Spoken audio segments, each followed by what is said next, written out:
Born in a basement, peak events have certainly come a long way. 30 conferences later, they're still going strong. We caught up with several alumni at Peak Excell 2016 to find out what keeps them coming back.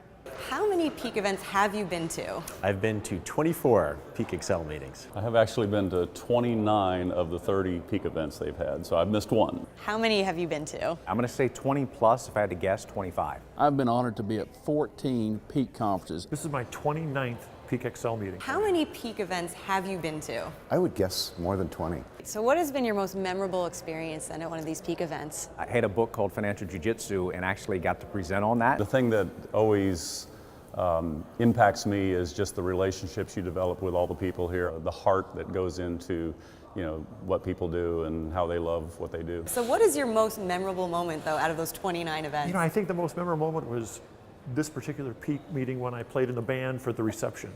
It kind of really brought it all together and was just a lot of fun. I think the networking with a lot of the other members has really been great. I mean, there's all the stuff that Peak does, but networking is really important too. I'd have to say my favorite was hiking with Ron in the mountains of Colorado, and you just really get to see how genuine and how much he cares about his clients, his family. What you see on stage is what you see as a person. I can't say that I have just one, but I will tell you I have many memorable moments, and most of those are where we get into relationships with my colleagues across the country. So what has been the most practical takeaway then that you've gotten from one of these events? Maybe something you still use in your practice today? I'd say the systemization ideas that are real specific to our industry, that's been the biggest thing, I think. It would be blueprinting, honestly, blueprinting exercise. I can remember early on in the very first meeting, Ron talking about getting real clear on your mission and vision and doing this blueprinting exercise.